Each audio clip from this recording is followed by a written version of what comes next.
All right, so in my opinion, this is the only accurate way to type people, whether you're talking about Myers-Briggs or Enneagram or Socionics.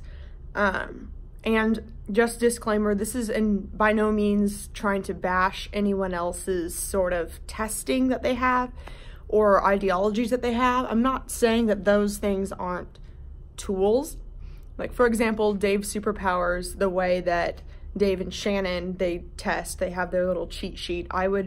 If you were to ask me, I think that that's the most accurate thing that I've seen thus far. My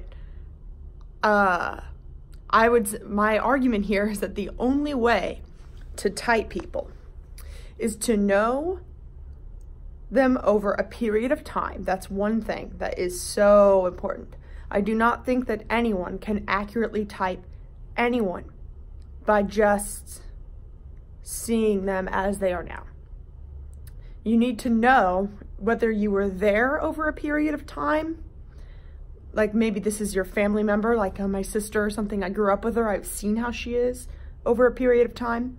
Or this is someone that you become close enough with that you know the details of their life over a period of time.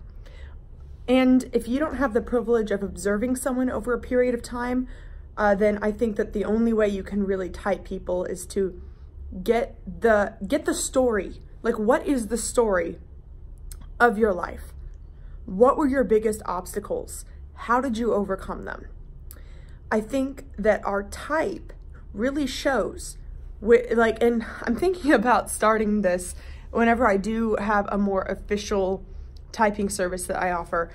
I jokingly said once, I was like, honestly, I need to know their trauma in order to truly type them. You can't just tell me the surface, you can't just say like on the surface, the image that you're trying to show to people.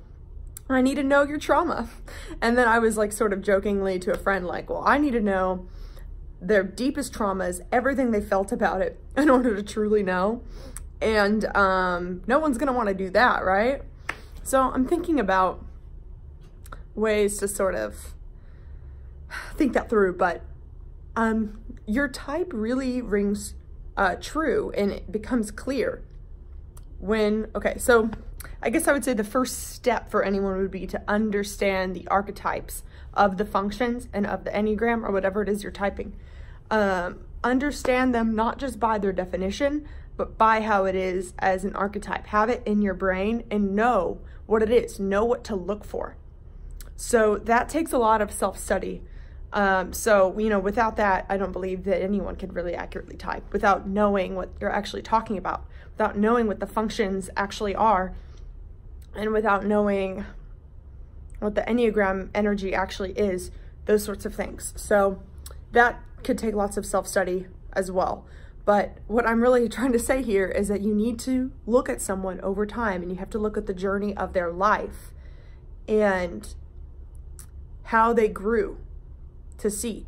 I know something that Dave's Superpowers talks about a lot that I 1000% agree with.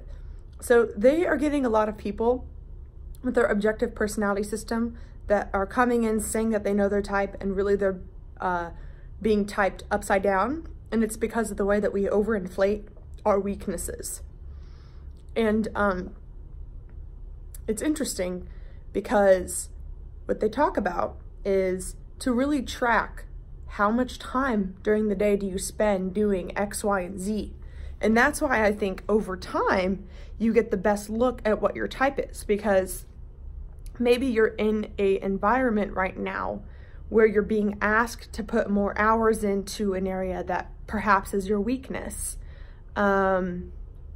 That is going to sort of muddy up the data. Like, you're trying to get as clean data as possible to really understand what someone's type is. And so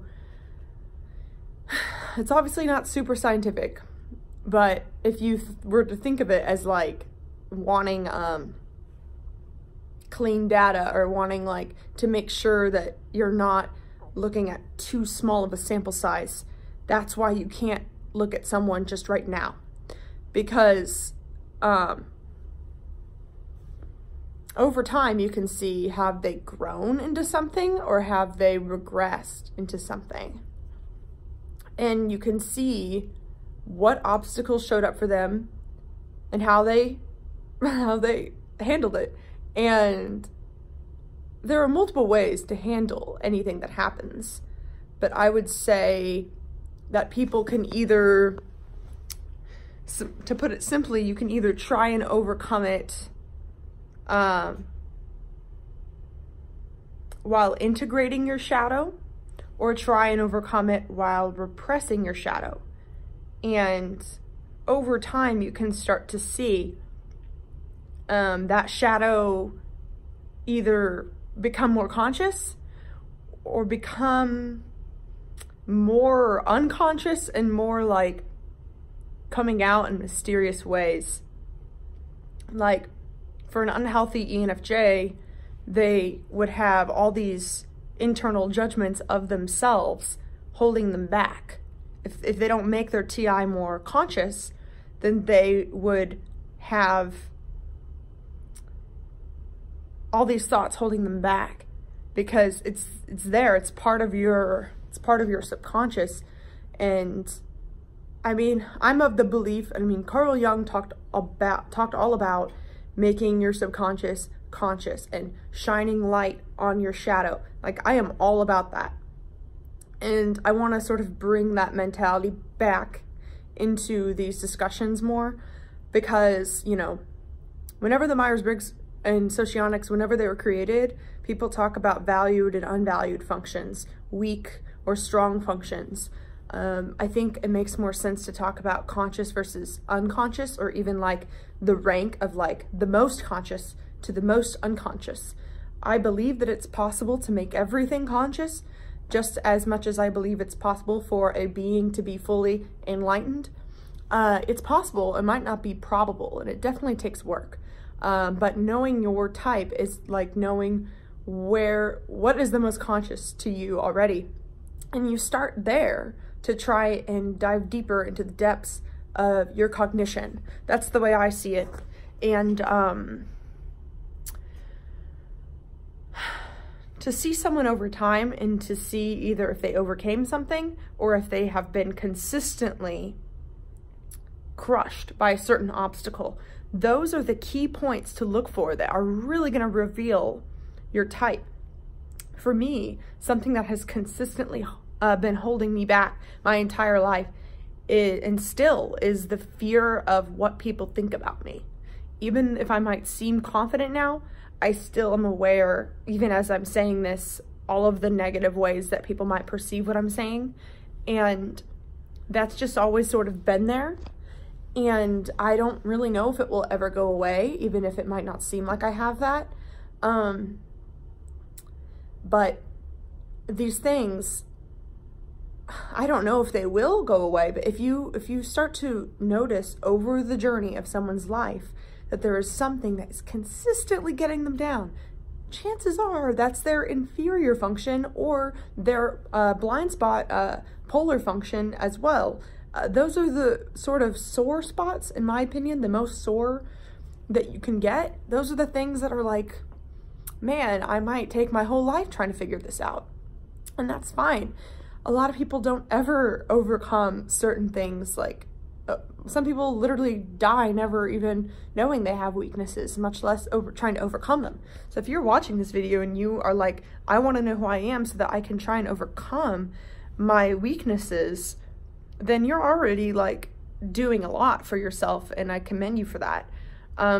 It's not an easy process. Like your type is really only showing the cognition of like, where are you now? Like this is just the sort of your default function. But those of you who want to grow and be great and go after your dreams or whatever it is you desire, you're gonna have to be more than your default. And not to keep quoting Dave's superpowers, but I'm just so relieved to hear people saying things that I agree with so much and some of the things that, like his recent videos with him and Shannon, have mentioned, I feel a huge sigh of relief because they sort of put into words what I've been thinking and like haven't known really how to say. But there was one video where they were saying like, it's not your dominant function that you're necessarily super amazing at. Your dominant function is what you're very addicted to, in a way where you're doing it too much. You need to lay off a little bit and balance yourself off. I mean, if that's something you care about, I'm not here to make you care about self-growth, but I don't think that it's the right way to use this knowledge and information to assume that we are always supposed to be in our default mode of always just honestly sucking the dick of our dominant function. I don't know how else to put it. Like, come on, like there's more out there and there's more to you. And that's why, for those of you who have been watching me for a while since my first video, I hope you've seen that I've changed, because I've been trying to change. And if you're just seeing me now, perhaps it's hard to see that I have FE as my dominant function. I don't know, but this is why I've been taking you guys on this journey, so that you can see, like, I'm working on myself. I sure as hell hope I don't seem like the same person I was a year ago. And I hope that in a year from now, I look back at me now and I hope I'm not the same person. I mean, that's my goal. And it confuses people when you grow and you overcome those things. It's confusing, because it's like, well, that's not how ENFJs are supposed to act or whatever. And I try not to let those comments get to me, but I'm still an ENFJ and those things still get to me, even if I don't act like it. It's becoming aware of it and making those things conscious, and then trying to consciously not act on it in a negative way, and trying to, now I just observe. Like, I observe, like, even when I'm like working on something, I feel the pull. I feel like this sort of FOMO where I feel like I need to respond to people. And I'm like, no, Megan, you can't do that, or else you're never going to get anything done that you want to get done if you're always allowing your energy to be pulled by other people, and always allowing other people to take your power because you're so eager. And like, I feel that pull and it has not gone away. The only thing that's changed is my courage to not always act on that. And I still suck at it. Like, if you ask my girlfriend, like, I'll like have a day that I'm supposed to be, you know, reading for school, and I'll like be on my phone and like ask people how they're doing. And she's like, why are you asking people how they're doing right now? And like, that is just, it's the way that I'm delusional. Like, I'm fucking crazy. Like, I can't stop the FE. I can't stop. It's holding me back. And I'm trying to let it not hold me back. And hopefully you guys don't just read your Myers-Briggs description and then be like, well, that's just how I'm always going to be, because it doesn't have to be that way. And you can make your shadows unconscious. And the only way to truly be able to type someone is to see that journey, that hero's journey, if you want to call it. See, how have you been making your shadow how have you been making your shadow conscious? Show me what you have done to make your shadow conscious, and only then can I know how to type you. Okay, thank you for watching this video. I have my links below if you'd like to work with me, and have a wonderful rest of your day.